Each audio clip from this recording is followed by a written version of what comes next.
Hi guys, welcome back to my channel. இன்னைக்கு நம்ம என்ன ரெசிபி பார்க்க போறோம்னா ஒரு சிம்பிள் ஈஸி அண்ட் குயிக்கான ஒரு டெசர்ட் ரெசிபி தான் பார்க்க போறோம். வெறும் மூணு இன்கிரிடியண்ட்டை வச்சு சுலபமாக இந்த ரெசிபியை செஞ்சிடலாம். சைனா கிராஸ் புட்டிங், இதை கண்ணாடி அல்வான்னு சொல்லுவாங்க. இந்த அருமையான தேங்காய் பால் புட்டிங்கை எப்படி செய்கிறதுன்னு பார்க்கலாம் வாங்க. If you like my video, give a big thumbs up and don't forget to click on the bell icon. இந்த ரெசிபிக்கு தேவையான இன்க்ரீடியன்ட்ஸை பார்க்கலாம். சைனா கிராஸ், தேங்காய் பால், அப்புறம் சர்க்கரை தேவையான அளவு. இந்த 3 பொருட்கள் இருந்தால் போதும், சுலபமாக இந்த டெசர்ட் ரெசிபியை நம்ம ஈஸியாக செஞ்சிடலாம். முதல்ல நம்ம சைனா கிராஸை ஓப்பன் பண்ணி பார்க்கலாம். ஸோ இது வந்து பிளெயின் சைனா கிராஸ், ஈஸியாக உங்களுக்கு சூப்பர் மார்க்கெட்ஸில் கிடைக்கும். இந்த சைனா கிராஸை தமிழில் கடல் பாசின்னு சொல்லுவாங்க. இந்த சைனா கிராஸை பார்த்தீங்கன்னா நீட்டாக குச்சி மாதிரி ஸ்ட்ராண்ட்ஸாக இருக்குது பாருங்கள். ஸோ இதே சைனா கிராஸ் வந்து பவுடர் ஃபார்ம்லேயும் கிடைக்கிது. ரெண்டில் எது கிடைச்சாலும் நீங்கள் இந்த ரெசிபியை செய்யலாம். ஸோ ரெண்டுமே ஒரே ரிசல்ட் தான் தரும். ஸோ ஃபஸ்ட்டு இதை என்ன பண்ணணுன்னா, நம்ம ஒரு பவுலுக்கு ட்ரான்ஸ்ஃபர் பண்ணிவிட்டு நல்லா இதை வாஷ் பண்ணி க்ளீன் பண்ணி எடுத்துகிட்டு வந்துடலாம். நல்லா வாஷ் பண்ணி க்ளீன் பண்ணியாச்சு பாருங்கள். நார்மல் வாட்டரால் சைனா கிராஸ் சோக்கார அளவுக்கு தண்ணி ஆட் பண்ணிக்கோங்க. ஸோ இது எதுக்கு செய்கிறோன்னா, சைனா கிராஸ் ஒரு 10 to 15 minutes இந்த மாதிரி ஊற வச்சோன்னா நல்லா அது வந்து சாஃப்ட் ஆகிடும். ஸோ அதுக்காக தான். அடுத்து ஒரு கடாயில் ஒரு கப் அளவு தண்ணி ஆட் பண்ணிக்கோங்க. ஸோ தண்ணியை வந்து ஹை ஃப்ளேமில் வச்சு நல்லா கொதிக்க விடலாம். இப்போ பார்த்தீங்கன்னா தண்ணி நல்லா கொதி வந்துருச்சு. ஸோ இந்த ஸ்டேஜில் நம்ம ஊற வச்சுருந்த சைனா கிராஸை சேர்த்துக்கலாம். சைனா கிராஸை சேர்த்ததும் மீடியம் டு ஹை ஃப்ளேமில் வச்சு அதை நல்லா மிக்ஸ் பண்ணி விடுங்க. ஸோ சைனா கிராஸ் பார்த்திங்கன்னா நல்லா மெல்ட் ஆகி டிரான்ஸ்பரண்ட் ஆகிடும். சைனா கிராஸ் இருந்ததே தெரியாது. ஸோ அந்த அளவுக்கு நம்ம நல்லா அதை மெல்ட் பண்ணிக்கணும். 5-7 நிமிஷம் ஆகும் சைனா கிராஸ் கம்ப்ளீட்டாக மெல்ட் ஆகிறதுக்கு. ஸோ இப்போ பாருங்கள், சைனா கிராஸ் வந்து கம்ப்ளீட்டாக மெல்ட் ஆகிடுச்சு பாருங்கள்.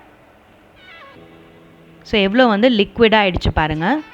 ஸோ இந்த ஸ்டேஜில் நம்ம வந்து சர்க்கரை ஆட் பண்ணிக்கலாம். 3 கப்பு தேங்காய் பாலுக்கு நான் 1 கப் சர்க்கரை தான் ஆட் பண்ணுறேன். ஸோ உங்கள் ஸ்வீட்னஸோட அளவுக்கு ஏற்ற மாதிரி நீங்கள் சர்க்கரையை ஆட் பண்ணிக்கோங்க. எங்கள் வீட்டில் ரொம்ப இனிப்பு வந்து ஜாஸ்தி பிடிக்காது. ஸோ அதனால் நான் 1 கப் ஆட் பண்ணுறேன். ஸோ நீங்கள் 1.5 கப் அளவு சர்க்கரையை சேர்த்துக்கோங்க. ஸோ மீடியம் டு ஹை ஃப்ளேமில் வச்சு சர்க்கரையை நல்லா நம்ம மெல்ட் பண்ணிக்கலாம். அடுத்து நான் ஒரு சீக்ரெட் இன்க்ரீடியண்ட்டான சால்ட் ஆட் பண்ண போகிறேன். ஸோ ஒரு பிஞ்ச் ஆஃப் சால்ட்டு தான். ஸோ எந்த ஸ்வீட் ரெசிபியாக இருந்தாலும் நீங்கள் ஒரு பிஞ்ச் ஆஃப் சால்ட்டை ஆட் பண்ணி பாருங்கள். அது கண்டிப்பாக டேஸ்ட்டை வந்து என்ஹான்ஸ் பண்ணி கொடுக்கும். ஸோ ட்ரை பண்ணி பார்த்து சொல்லுங்கள். இப்போ பாருங்கள், சர்க்கரை வந்து கம்ப்ளீட்டாக மெல்ட் ஆகிடுச்சு. ஸோ அடுத்து நம்ம தேங்காய் பாலை ஆட் பண்ண வேண்டியது தான். தேங்காய் பால் பார்த்திங்கன்னா ஒரு 3 கப் அளவு நல்ல திக்கான தேங்காய் பாலாக எடுத்துக்கோங்க. அப்போ தான் டேஸ்ட் வந்து ரொம்ப நல்லாயிருக்கும்.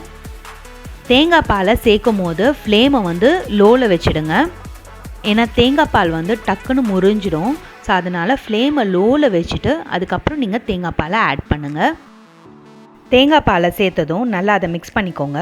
ஃப்ளேமை லோவில் வச்சு ஜஸ்ட்டு வந்து தேங்காய் பால் பாயில் ஆனால் போதும். ரொம்ப கொதிச்சிருச்சுன்னா தேங்காய் பால் திரிய ஆரம்பிச்சிடும். அதனால தான். ஸோ தேங்காய் பால் பார்த்திங்கன்னா நுரைச்சி வந்துருச்சு. ஸோ ஜஸ்ட்டு 1 நிமிஷம் கிளறி விட்டால் போதும். அதோட ஸ்டவ்வை வந்து ஆஃப் பண்ணிவிடுங்க. அவ்வளோதான். இப்போ ஃப்ளேமை ஆஃப் பண்ணிடலாம். ஸோ அவ்வளோதான், நம்மளோட புட்டிங் வந்து ரெடி ஆயிடுச்சு. இந்த புட்டிங்கை செட் பண்ண நல்ல பெரிய அகலமான பிளேட்டாக எடுத்துக்கோங்க. ஸோ திக்னஸும் கொஞ்சம் இந்த மாதிரி இருந்தால் நல்லா உங்களுக்கு திக்காக இருக்கும். ஸோ இப்போ இதில் நம்ம செஞ்சு வச்ச மிக்சரை ஆட் பண்ணிக்கலாம். ஸோ மீதம் இருக்கிறத இன்னொரு தட்டுலையும் நான் ஆட் பண்ணிக்கிறேன். ஸோ 3 கப் தேங்காய் பாலுக்கு இந்த 2 தட்டு ஃபுல்லாக நமக்கு புட்டிங் வந்து கிடச்சிருக்கு. இப்போ இது நல்லா சூடாக இருக்குது. ஸோ இதை வந்து நம்ம கம்ப்ளீட்டாக ஆற விட்டுட்டு அதுக்கப்புறம் நம்ம கவர் பண்ணி ஃப்ரிட்ஜில் நீங்கள் செட் பண்ணிக்கோங்க. ஏன்னா இதை அப்படியே சாப்பிட்றத விட சில்லுன்னு சர்வ் பண்ணிங்கன்னா ரொம்பவே சூப்பராக இருக்கும். ஸோ இப்போ நான் இதை நல்லா ஆற விட்டுட்டு கவர் பண்ணி உங்களுக்கு எப்படி செட் ஆகிருக்குன்னு காட்டுறேன். ஸோ ஒரு 1 ஹவர்லேயே நீங்கள் பார்த்தீங்கன்னா நல்லா சூடாரி நல்லா செட் ஆக ஆரம்பிச்சிடும். ஸோ அதுக்கப்புறம் நான் ஒரு 1 ஹவர் ரெஃப்ரிஜரேட் பண்ணி எடுத்திருக்கேன். ஸோ இப்போ இதை ஓப்பன் பண்ணி பார்க்கலாம். ஸோ பாருங்கள் எவ்வளோ சூப்பராக செட் ஆகிருக்குன்னு. ஸோ இப்போ இதை நம்ம கட் பண்ணி பீசஸ் போட்டுக்கலாம். ஸோ இதை நீங்கள் ஸ்கொயர் ஷேப்பாவோ இல்லை டைமண்ட் மாதிரியோ ஸோ உங்களுக்கு ஃபேவரட்டான ஷேப்ஸில் நீங்கள் கட் பண்ணிக்கோங்க. இதை நம்ம தட்டில் செட் பண்ணி வைக்கும் போது நெய்யோ எண்ணெயோ எதுவுமே நம்ம தடவலை. ஸோ அப்போ கூட பார்த்திங்கன்னா எவ்வளோ சூப்பராக ஒட்டாமல் எவ்வளோ அழகாக வந்திருக்கு பாருங்கள் புட்டிங்கு. இதனால தான் இதை கண்ணாடி அல்வான்னு சொல்கிறாங்க போல். நம்ம லேயரிங்காக எதுவுமே தனித்தனியாக செட் பண்ணல பாருங்கள். ஆனாலும் உங்களுக்கு 2 லேயராக இதில் வரும். ஸோ உங்களுக்கு வேணும்னா நீங்கள் இதில் ஃபுட் கலர் கூட ஆட் பண்ணிக்கலாம். வீட்டில் ஃபங்க்ஷன்ஸ் இல்லை செலிப்ரேஷன் அப்படின்னா இது ஒரு பெஸ்ட்டான டெசர்ட் ரெசிபியாக இருக்கும்.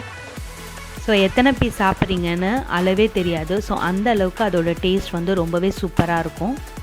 அதே சமயத்தில் தேங்காய் பால் ஆட் பண்ணியிருக்கிறதுனால இதோட ஃப்ளேவர் வந்து ரொம்பவே சூப்பராக இருக்கும். இதை நான் சொல்கிறத விட இதை நீங்கள் உங்கள் வீட்டில் ட்ரை பண்ணி பாருங்கள். கண்டிப்பாக எல்லோரும் விரும்பி சாப்பிடுவாங்க. Thank you for watching. Like, share and subscribe.